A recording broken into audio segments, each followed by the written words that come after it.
আমি এখন বাসা থেকে বের হতে খুব বেশি ভয় পাই। একটা মোবাইল যদি চুরি হয়ে যায় সেটা ট্র্যাক করে সেই মোবাইলটা বের করে দেওয়া হয়। একটা চোর যদি চুরি করে তাকে ধরে হাজতে দেওয়া হয়। কিন্তু ধর্ষণের মতো এত বড় অপরাধকে আমরা কিসের জন্য দিন দিন প্রশ্রয় দিয়ে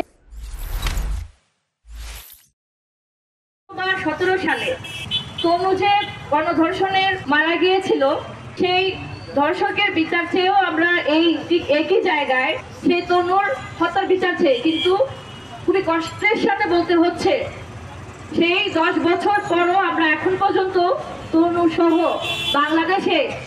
বাংলাদেশে যত বোনেরা এখন পর্যন্ত ধর্ষণের শিকার হয়েছে এবং মারা গিয়েছে, আমরা এখন পর্যন্ত কারোরই কোনো বিচার পাইনি। এখন পর্যন্ত আমরা কারোর বিচার পাইনি। আমরা দেখেছি একটা মোবাইল যদি চুরি হয়ে যায় সেটা ট্র্যাক করে সেই মোবাইলটা বের করে দেওয়া হয়। একটা চোর যদি চুরি করে তাকে ধরে হাজতে দেওয়া হয়, তাকে শাস্তি দেওয়া হয়। কিন্তু ধর্ষণের মতো এত বড় অপরাধকে আমরা কিসের জন্য দিন দিন প্রশ্রয় দিয়ে আজকে এখন পর্যন্ত আজকে আমাদের বোন 4 বছরের একটা মাসুম বাচ্চা যে কিনা তার দুলাভাইয়ের বাপের কাছে সেফ না। আমরা এখন যদি দেখি মায়ের বাবার কাছে একটা সন্তান সেফ না, ভাইয়ের কাছে না, দুলাভাইয়ের কাছে না, তাহলে আমরা কোথায় যাব?